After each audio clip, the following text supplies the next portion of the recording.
Please welcome the incredible Dan Martell. Let's go. Back for another one. Yeah, this is what, like your seventh time on the pod? On the pod in general? Yeah, think probably so. 7 on the he said, she said. 6 or 7. 6 or 7. I think we're going, this might be 3 or 4. Yeah, and he said, she said. Bleh. Yeah. Cool. Yeah, we're currently in Dubai. Dub.ai. And I think like this is probably the oldest building in Dubai. It's not that I've been new. in. It's not new. Which is crazy. This place is just diabolical. Yeah. But it's like the oldest, newest building in any other city would be a new building. Because that's how new this place is. Yeah, Dubai is what, 20 something years old? Yeah, and like every building got built last year. Pretty much. Except for this one. Just the vantage point from our condo, I can see 20 cranes. Oh, yeah. At least. Yeah. And that's just our neighborhood. Yeah. I'm just like, when is this going to stop? Well, the bigger palm isn't even built yet. I didn't realize that. Mm-hmm. It's just wild. It's crazy. Anyway, we're going to talk about a few things today. The early days. And then systems. Yep. And boundaries. Yes. My favorite topic. So, can we tell our stories about how we met?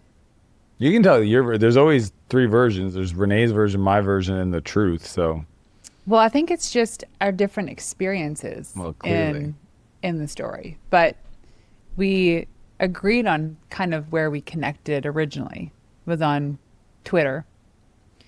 And well, that took years for you to agree to that too, which is fun. No. Anyways, but you tell your version because it's funny.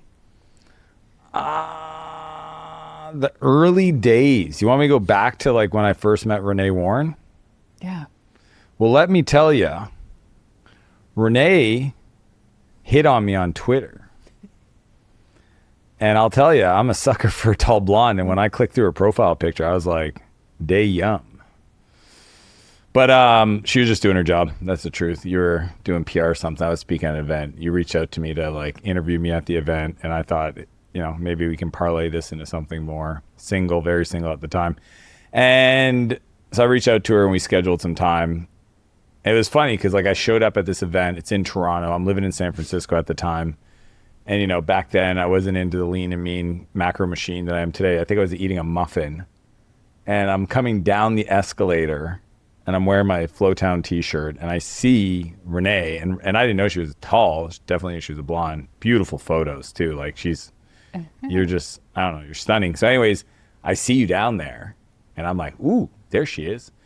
And I like went up to you and I was like, hey, I'm Dan. She's like, oh, yeah, so good to see you. And I was like, I got time now before my talk. And then you totally blew me off. Yeah, because we were supposed to meet that morning. I know, but you blew me off in the sense that like you were like, no, you're busy with your thing. Why don't you get prepared? If we have time to talk later, we will. And I was like, what's this about? What happened to the like? Well, what did you think? I thought we were going to do the interview or whatever you needed to do. And then you were like, not into it. Then I blew you off. Then what? What did you think? I thought clearly there's nothing there. And clearly maybe she found somebody else to interview that was more fun. Totally. Yeah. And so the whole day went by. I spoke in the afternoon. I didn't see you at all. And then we're at the like kind of the after party kind of event party thing. And I saw you in the room, but I was, hanging out with the other speakers, friends of mine. And I think it was like 10:30 or something. And you're like leaving and you went around the room.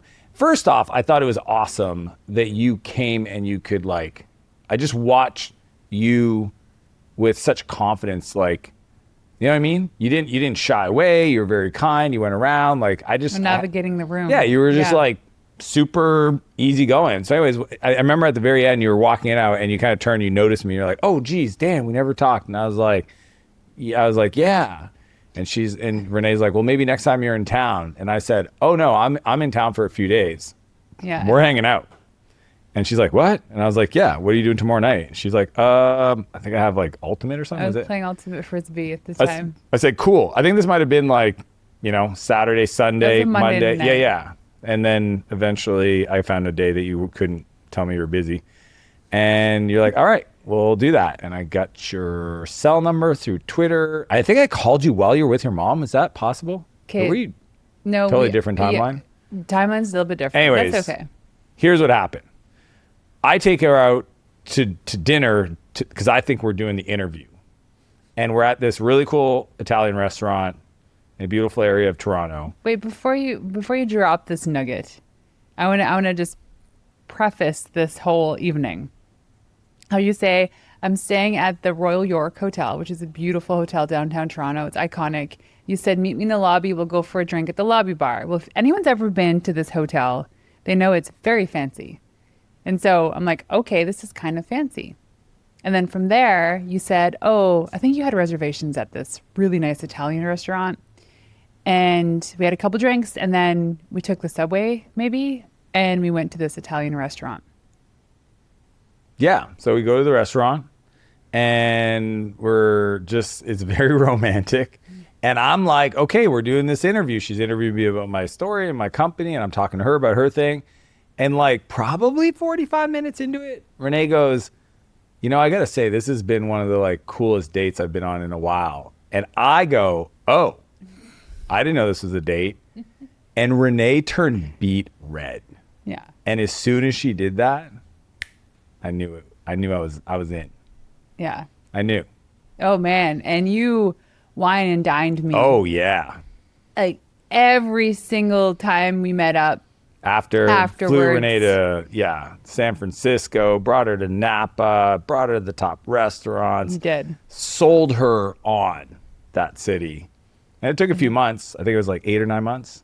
Yeah, this all happened in like May, June. Yeah. And then by January I was moving to be with you. Yeah. It was cool. It happened fast. Yeah, I mean, I guess my version of the story just sounds better.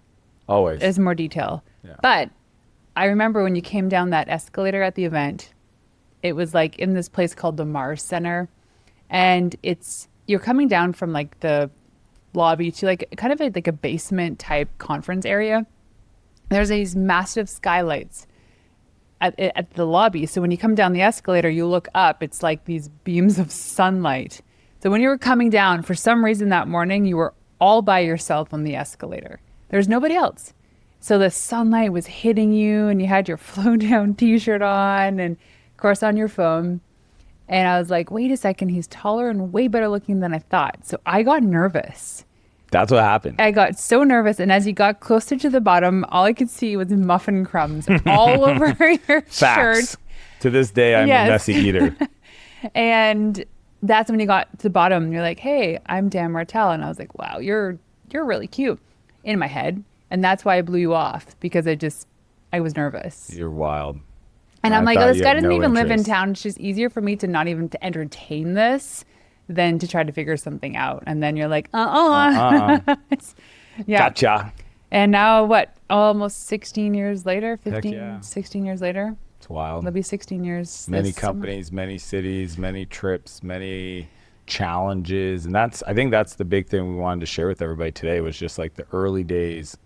Yeah. And that it wasn't rainbows and sunshines and no butterflies. It was like I real remember work. It was like, I mean, the grind in our businesses, the grind in our relationship, and the fact that we had the kids so early on in our relationship. There wasn't much Dan and Renee time from the very beginning. So we navigated businesses and babies very quickly. And it was almost like the ultimate test, because if you can get through this really crappy season, as in like it's the most beautiful blessing, but also it's a lot. If you can get through this, you can get through anything. I mean, we went from meeting to getting engaged to having kids in 24 months? Yeah, something like that. And then building one house. Oh, that's not enough. 2 houses, moving to another country, starting 2 new companies. It was a wild time.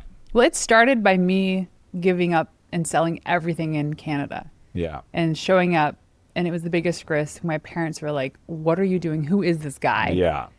To showing up to San Francisco being like, hi, I'm here now. Like, we're doing this. Yep. And then Renee's like, why aren't you whining and dining me anymore? And I was like, I'm busy running a startup. And she's like, oh my gosh, that's a bit of bait and switch. I remember before I don't have any friends. Before I moved, because it was like, I think it was the 3rd time I visited you. It went from like the first 2, 4 or 5 day visits were just like, you're pulling out all the stops. And the third time I went, I didn't even see you. I know. You're like, got this thing and that I think thing. we were in the middle of and fundraising. That's what it was. and I was like, well, I guess I better go make friends. And I did. Yeah. Jessica Gomez. I made my little group of friends, which I love still to this day. Yeah. But I think that also showed you the type of person I was. That Well, you can that's just, what like, that's literally, there's a few key moments where I fell in love with you at like a deeper level. One was obviously just watching you be you and not need me to be you. I think a lot of friends of mine that I've seen in relationships, they end up dating or marrying women that are they'll just do whatever they say. It wasn't what I wanted. So I watched you do that. And then two, when I got in your car, the first time I went to meet your parents after we'd been together a couple months, and the sound out of the car when you started it was John Maxwell's voice, and you were listening to a Success magazine CD, and you immediately like freaked out and hit the stop button or the pause button or eject button. And I was like, whoa, what's that? And she's like, nothing. It's my I don't know. It's like, you're like, that's not mine. And I'm like, no, that's Success Mag. Is that John Maxwell? And she's like, yeah, why? And I was like, I want to listen to that. And we listened to it all the way, 4-hour drive. Stack of CDs in my console. Yeah. And what happened was, I think the radio was playing. Okay. And then you asked for gum. And you was like, do you have any gum in here? And you just, I think, defaulted to go look in the console, like that's where it would be. And I was embarrassed because as you open it up, the only thing in there was just a giant stack of CDs. It's funny how that's not what I remember, but it's the same emotion. Like I just remember you like slapped it down. Yeah. And you're like, what are these? Like, gonna go play music on a CD. And I'm like, oh no. And you were like going through them, and it was all John Maxwell, like Success Magazine, Darren Hardy. And I was so embarrassed because I didn't want you to think I was that kind of person. What kind of person do you think Because back then it was like a woo-woo person? I thought the self-help people were the ones that were like broken. Messed up and trying to find solutions to their worldly problems. And you're like, oh, I'm also messed up. So let's do this together. I don't know if I said that. I was like, I'm also into this. Yeah, which was great. And like ever since then, it's been this personal development journey for both of us. And then we moved back to Canada. So we built a house. We built that house from the US. Yeah, it was supposed to be our summer home. Then we decided we're going to move back permanent. Well, yeah, something like that. Yeah. And then when we were there, we decided to build like more of a forever home. So building these homes and the forever home that we decided on, we moved into when Noah, our second, was 4 days old. And I'll never forget the moment I walked into this home and you had the most gorgeous bouquet of flowers on the table or the counter. And you were so proud and so excited to like walk me through that front door holding little baby Noah. And all I could see was an empty home. All I could see was the fact that there was nothing for the babies. The crib for Max wasn't even put together. And I just started, I was overwhelmed and depressed. And inch by inch, we kind of put things together. But I think this just became like the magnifying glass and realizing that we're trying to build this life as a family while also running these businesses. And we needed to start to get our crap together.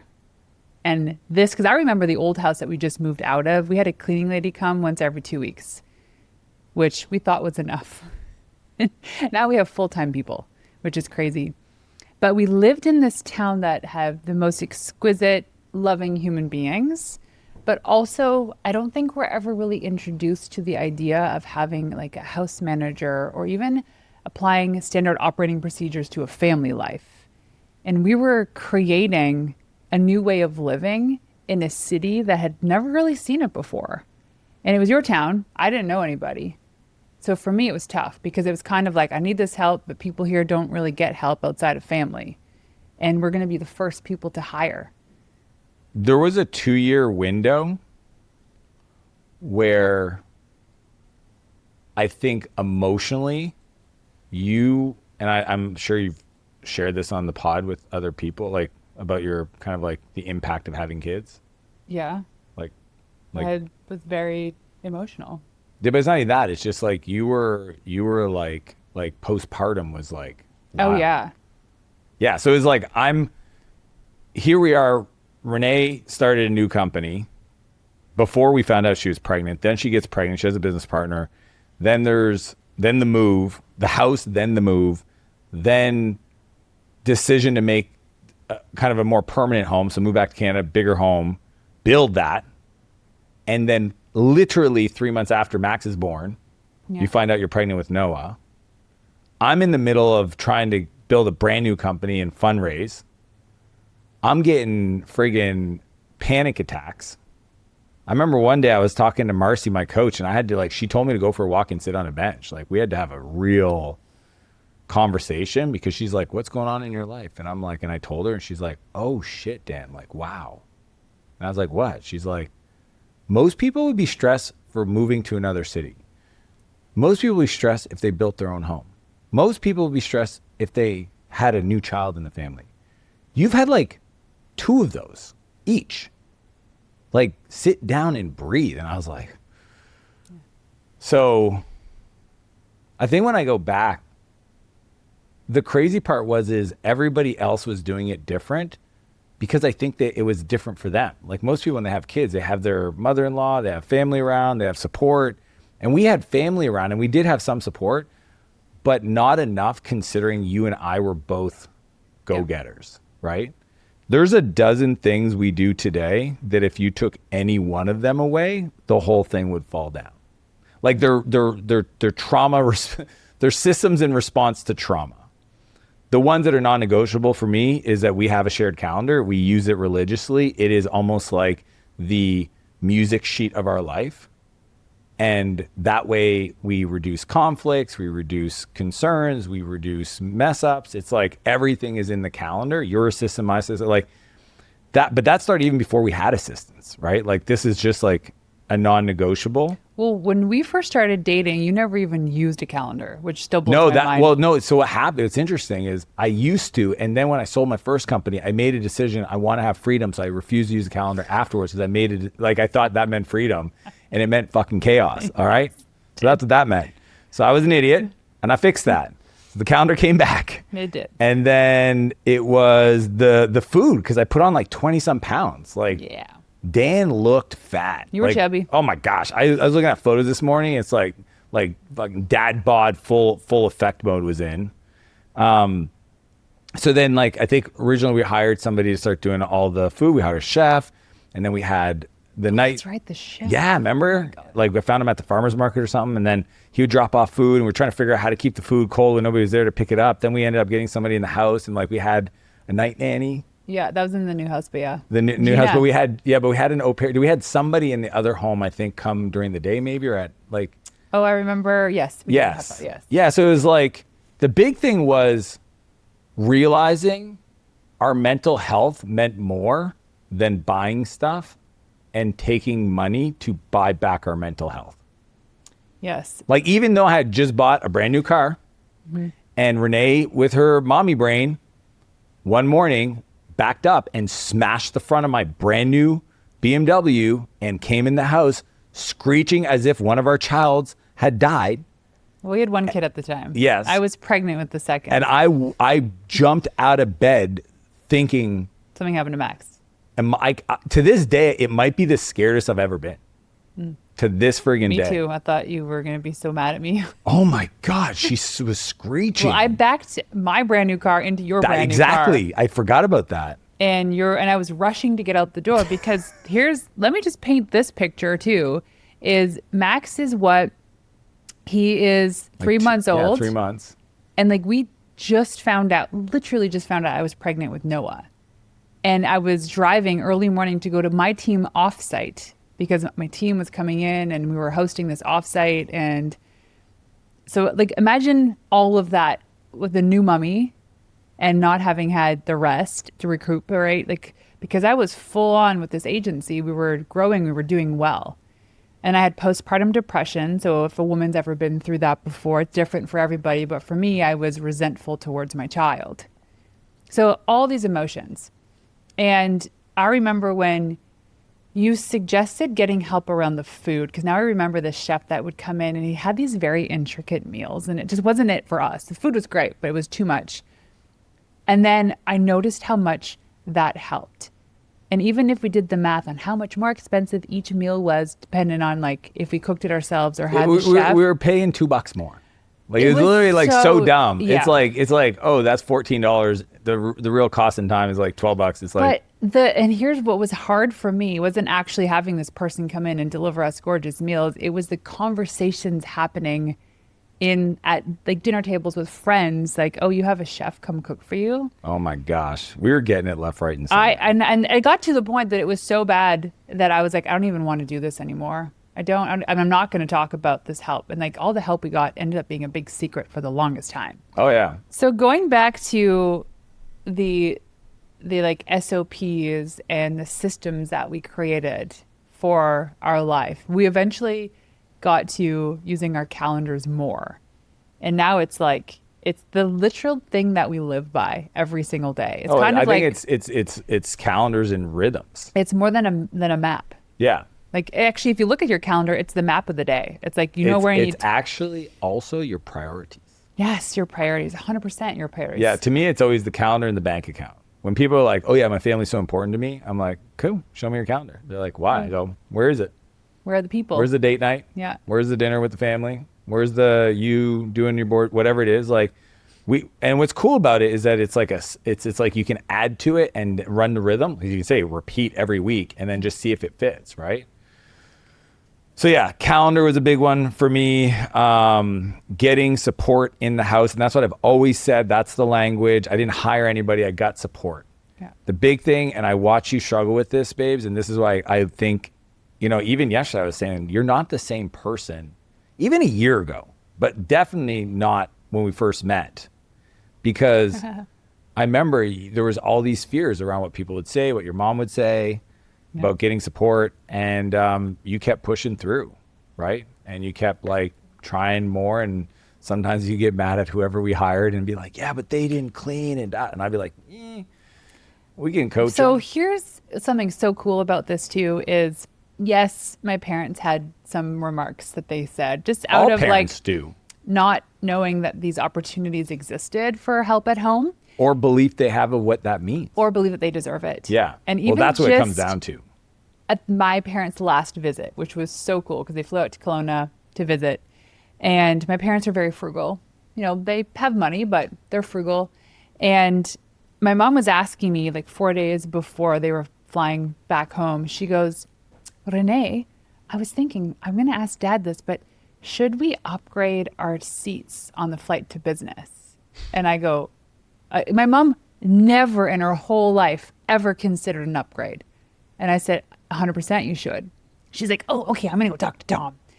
I don't know if they did, but I think they did. Because they realized for the first time in their life that they took their own time and money to go and upgrade their seats. Heck yeah. Because they got a taste of what that meant. Because they didn't even look at what they thought was the pretentiousness of it. And they said, wait, we're getting older. We need more space. We need more time. We need more help. And they were just buying that comfort and buying the ease. Slowly, 15 years later, we're rubbing off on them. But that's the thing is like that moment I realized that, wait a second, instead of me fearing people talking crap about me, because they're going to anyway, why don't I just be the beacon for other women that want to live this lifestyle? Be that light. Yeah, just be the light. Yeah, in that yellow, beautiful dress. In my yellow, creamy, buttery dress. Yeah. So our date nights. Our date nights, and I'm trying to do better, are literally bullshit meals. Hey, don't say bad words. I can't say? Okay. Well, you can. BS. And I'm trying to date my wife better Yeah. because out for a meal is not a date. Yeah, it's kind of boring. So sorry about it that. started with you particularly really having to get me to leave the kids, to trust somebody else to watch the kids. It was like once a month, and then it was like once every few weeks, then once every 2 weeks, then once a and week. I'm going to talk about our first couples retreat too. Yeah, and it was, that was tough. Oh, I know. That's my story. But you had some really crazy, anyways. Yep. So then we're like, what's the easiest thing to do to just have you and I time? It was just go out for dinner. And so every day now it was just food. And like, I remember a couple times we went to Swiss Chalet. Yeah. Like we went somewhere. But now it's like, what I love about us, but especially you do this, is you look at every free opportunity in your calendar as a fun time to go I do literally tried to do something. it today. And you're like, Right. nah, I need a break, Dan. And I'm like, okay. Like what I love is that you want to date me all the time, All the regardless time. of it being scheduled. Yeah, this trip, I feel like I got spoiled. I think I had like 3 or 4 nights, just you and I. Yeah. You're like, let's go on the scooters. Yeah. But it did start with having to schedule it. And it did start with, creating these boundaries and parameters around what happens, what are we doing. We tried things like, we tried doing different activities too. Oh, yeah. Yeah. But like, tell us about our first couples retreat.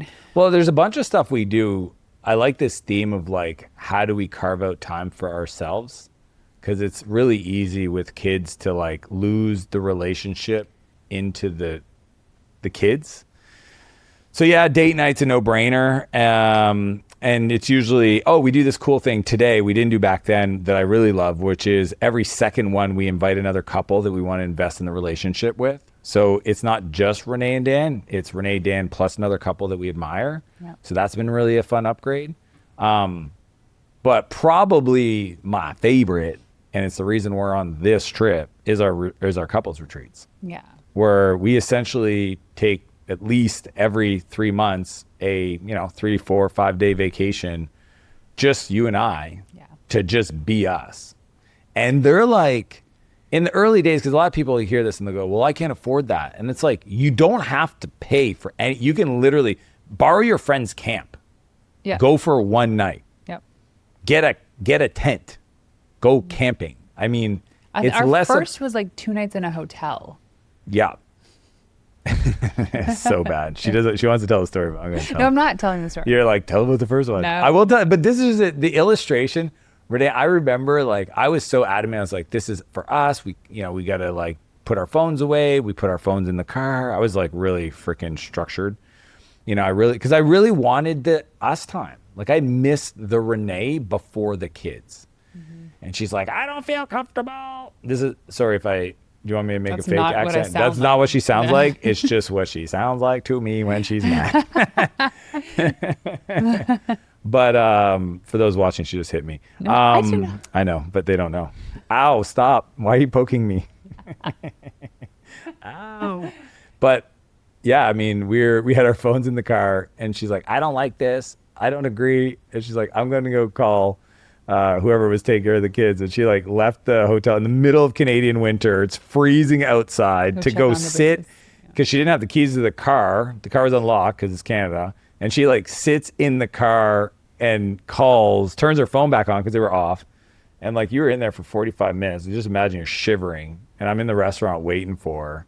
I was checking in on the kids. I know, but it's like. We also told the person, if there's an emergency, this is where we're at. Call the hotel. They will find us. And I get it. I get it. Moms are different. It was like even now, when the boys are 12 and 13 years old, like there was a thing that happened yesterday.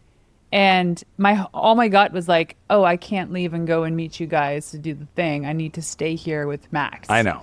I see that, and I love that about you. But yeah, the first one, if I look at how horrible it was for both of us, that first one, like it was horrible. Like I didn't enjoy it. I know you didn't enjoy it. The fact that you even agreed to a second one is kind of wild. So those couples retreats, and we've been doing them now since the kids were born, like 12 years. 12 years. It's pretty special. I mean, now last time we did it, no, not last time, but the end of year one, which is where we planned the following year, is where we came up with the idea to do world schooling. So it's like these things have become just absolutely non-negotiables. The other funny part, I want everybody to know how hard this is at first, is do you remember our early weekly family meetings? Oh my God. 100% hit rate for getting in an argument. Yeah. 100%. So we would argue so much in those meetings and they were structured. There was an agenda. Oh, it was. But it was so bad that I stopped showing up to them for a while. She's like, I don't want to do these. These suck. They make no sense. And I was like, we got to stick with this. No, but it was very much how I felt, was like you wanted to control the entire agenda. That anytime I had like feedback for you, you didn't like that. That's not now. You got to wait. That's 0.5. Yeah. No, I mean, again, I'm not the same person I was then. and the energy I was bringing then to the meeting is almost like I was like, oh, this is the meeting where I fix Renee. Yeah, How about no? I'm not broken. Yeah. How about nobody needs a change for you to win? And that's been like the new mindset. And it turns out I absolutely look forward to our weekly meetings. Yeah. And going through the agenda and making sure we're on the same page and reviewing our goals and all that stuff. So the weekly meeting, and if anybody wants that, do you still have the template? Go to reneewarren.com/playbooks. Yeah, just go download Renee's playbook because it's got the quarterly retreat, it's got the weekly sync meeting, and probably some other good stuff. But those rhythms, really important. Then the third, I would say for me, is the quarterly board meetings we do with our kids. Yeah. Because I read this incredible book by Jim Shields. It's called Family Board Meetings. Yeah. And the argument is that you only have, I think, 18 summers. Yeah. On average, most kids to like really invest in them. So he has this like idea of hosting a board meeting where you go, it's kind of like a yes day for your kids, you know, and it's only a half day. You go like from noon to a meal or morning until lunch. And the whole point is to do what they want, one-on-one. And then what I love about his structure is he gives you some cues on questions to ask them over the meal. And like I've had some of the most meaningful feedback or conversations with my kids at those meals at the end of the board meeting because there's space for it. Yeah. Because it's one-on-one. Mm-hmm. I remember when Noah gave me that feedback that, what did he say? He was like, I said, I want to be a better dad for you. Oh, that's what it was. And he gave me feedback. I think it was like, you know, I feel like we have to go to bed on time all the time and I don't like that. And I was like, oh, that's good feedback.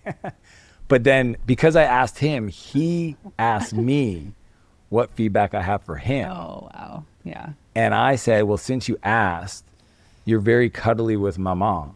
Mm-hmm. But lately you've been kind of like elbowing me and not wanting to sit with me anymore and kind of like rough and tough. And I said, I just miss those moments. Mm-hmm. And what was funny is 3 months later, we're having that dinner. And I ask him, getting feedback from me. I want to be the best dad. And I don't know how to be a dad. I've never been a dad to a boy like you before. And I go, but before I ask, can I say something? He goes, yeah. And I said,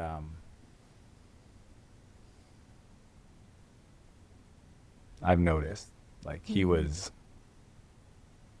like slow down in the morning. He hugged me. He sat on my lap and I was like, bro, I love you so much. Thank you for that. And then he started crying. I was like, why are you crying, man? I'm going to start crying. He's like, because you're crying. I'm like, dude. Yeah, he's so sweet. So those board meetings, like, yeah. You see a different version of the kids when they know it's like we're there for them, for that relationship. Yeah. And if you get to spend a day with Noah, he just doesn't stop talking. No, he's a professional talker, and people think I talk a lot. No. And then Max is just such an engineered mind kid, but those are so important. The depth of relationship you can create with those boys and like the trust and the honesty that it opens up for them. Like even them going through puberty now, which, you know, like society for some reasons shames it and you don't really talk about it. They're so comfortable. We're like celebrating it, high-fiving. Like, and they laugh and they talk think it's about funny. It. Yeah. Like little mustaches growing on Max's face. Yeah.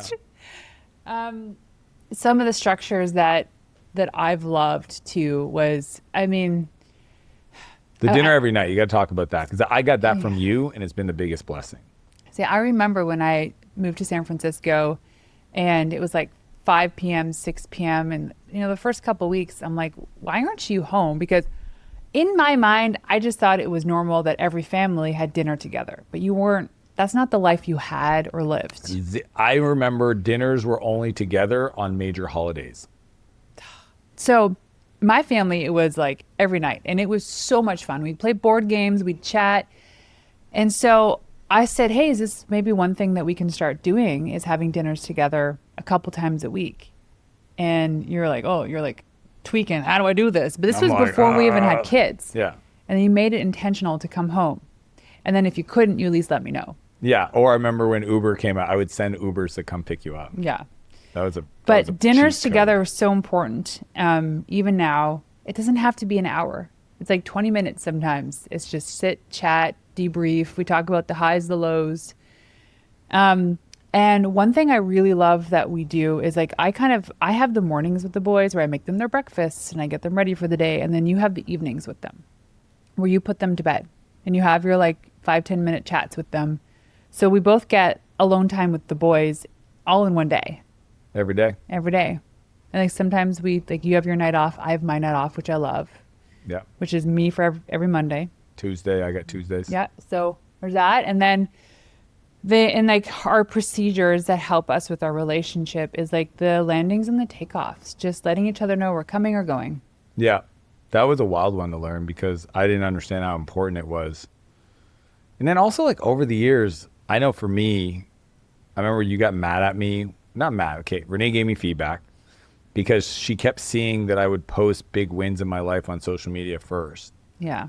And she's like, I don't want to hear from my friend that you just did X. And I was like, but it happens. The team posted. And she's like, no, I want to hear from it first. And I was like, you know what? And one of my buddies said this to me. He goes, you know, you should treat your wife like she's your best friend. And if she is, you would call her first. Mm-hmm. And when he said that to me, I was like, I got to do that. So yeah, I didn't like that everyone else was seeing these success stories when I was holding the home together. And I was like, the last one to know. Yeah, so that's there's these like tweaks over the years, systems and just like mental notes that I've picked up and adjusted and tweaked. And yeah, but I will also say is I voice my opinion. Yeah, well, it's part of our weekly meeting to ask for but feedback. Even beyond that, there's a lot of people that I know, especially women, that are scared to really say what they want because they're afraid of some backlash or some... I mean, I'm speaking for women. I probably shouldn't because I'm not one, but good thing. Correct me if I'm wrong, because I've heard this from some of my coaching clients is they don't feel like they can because they're not providing. You know what I mean? But they're not providing. Yeah, they're not, like if they're in a relationship and they're staying at home and the husband's working, but they don't like it. They don't feel like they're allowed to say something because the husband's I totally providing. Understand that. Yeah, that's what I've heard. I don't know if that's true, but I can see that point of view. I've felt that. I've felt because you've always earned more money than me, that I've felt those struggles and being like, hey, I want this, or I don't want you to do that. And the voice in my head would say, who are you to say and ask for that, Renee, when you're not the one making that kind of money? So yeah. I get that. And then I just had to buy like an obnoxious amount of cars and tell you to buy some purses for you to get over it. It's not it at all. You gotten really good at it. No, but for the women who, even the ones who are still the breadwinners, they still feel this way too. Yeah. They will not buy themselves the supercar when they can afford it and they want it. Or they won't go on that family vacation. It's like, it just starts, for me, it was like the baby steps. It was like, hey, here's the one thing I'd love is the dinners. Can we do that? And then it became a rhythm. Dinners like, every night. Wait a second. Feedback came in. This wasn't tough. So what's the next thing? And it was just like every little inch. She just kept asking for more and more and more. I was like, let's go to Dubai. I would love, Renee, for you to share about like the impact of you taking time to yourself. Yeah. Because even tonight, I thought I was getting another date night. It turns out I'm not, because you want it to yourself. And I absolutely respect it. And everybody knows that we all get a better version of Renee after that happens. This is how I sometimes show up in relationships. But we're going about this cool opportunity for the boys to do this trick-or-treating at one of the big theme parks here, which I'm like, I actually want to do that. That sounds amazing. And we're talking about ticketing. And it was like, hey, maybe you guys can go with the boys. And Dan's like, yeah, I would love to have like a date night with Renee. And it's not that I wasn't saying no to that, but I was saying yes to me. I said, honestly, I need rest. So exhausted. I think all of this travel is catching up to me because I've been really tired the last few days. I just recognize that sometimes it's just 2 or 3 hours to myself. And like, you love being with the boys and you always want to go do. Oh, I'm like fill it all in. Exactly. And I like parts of that. So I thought, gosh, everyone's going to be out of the house. Maybe I'll just have a bath. I'll chill, watch a movie. I don't know. Go for a walk on the beach. I like solo time, but I also love being with my family. But in the solo times, I get to just decompress. And so like my nights off, I'm usually alone. Your nights off, you're usually with people. Guilty. Yes. that's how we operate. But we see that in each other too. Yeah, and we support each other. Like there's things that Renee does, like go to CrossFit, take time to herself, get her work done, get caught up, clean the kitchen, where we all get a better version of you on the backside of that happening. Yeah. So. Yeah, and I think it's like also the solo nights, like on my nights off a while ago, you're like, why don't you go? I remember you kept coming up with suggestions on how we should spend that time. Go hang out with your friends. Go and organize a dinner. Go and do stuff. And I was like, no, I actually want to be alone because I love being alone. And now I just do whatever the heck I want. And yes, I love organizing and cleaning. And it's my friend Eleanor Beaton. She posted this on social media a while ago when she's like, I understand the point of delegation, but there's some things that we delegate that I genuinely love to do. And it's like meditative for me and I feel guilty for it. She's like, I love folding laundry. And I'm like, you crazy girl. She loves doing it. And I love organizing a pantry. And you love making the kids breakfast. I do love making the breakfast. But not cooking. I hate cooking. Yeah. Breakfast is different for some reason. Yeah. Anyways, and then I find your solo time is like super intense. You are like, you'll go off grid in a van for 5 days. Yep. You're like all in invested. It's Yeah. not just like microdoses of solo time. No. But you have your mornings to yourself because you wake up before everybody else in the house. I always do. Sometimes I talk too loud and wake them all up. So today we fixed that. It was really cool. But yeah, I think the solo time, I remember one of my coaches a long time ago, he said to me, he goes, what's your favorite thing to do?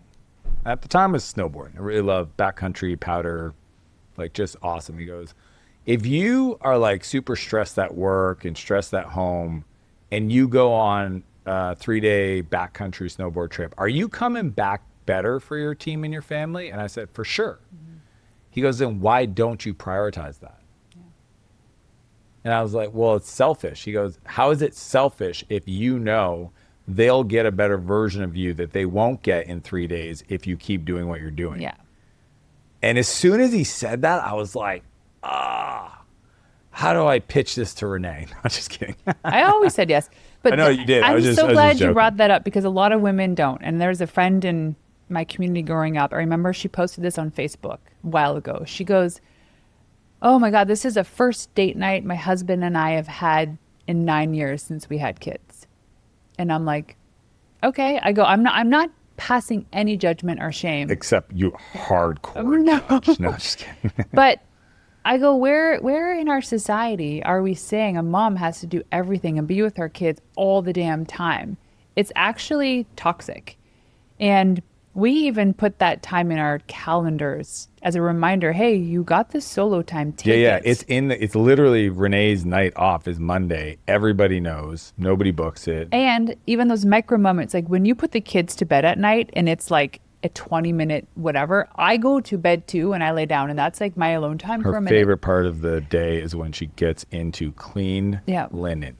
That's She just gets in the bed and she grabs the blanket. She goes, there we go. Oh, I love this. And I'm like, I'm glad. But it's like simple things. It's called recovery time. It's emotional, sometimes physical recovery time of just being like, and just doing what you want to do. Yeah. So put your mask on first. Always. Take the time for yourself, recharge, reset, come back stronger and better for the people you love. Hey, if you're listening to this and you want this, alone time, date nights, calendar, scheduling, SOPs, it might go against the grain, but I promise you one thing, that you will become the beacon for your community if you do this and you execute on this, but your relationship gets better. Your relationship to yourself, to your kids, to your partner. And honestly, it has been the best thing that we've done for our marriage is implementing these systems and boundaries in our personal lives and our professional lives. And I can only imagine what it's going to be like for us in the next 16 years. Just starting. So you're worth it. If you're listening to this, 100% you worth it. are worth it. Do it. Don't sleep on it. Pick one thing we shared. And just start today. No, take it all and implement it right now. I know. Yeah, all of it. Overwhelm yourself even further. No, pick one, execute. Super fun. Love you. Love you.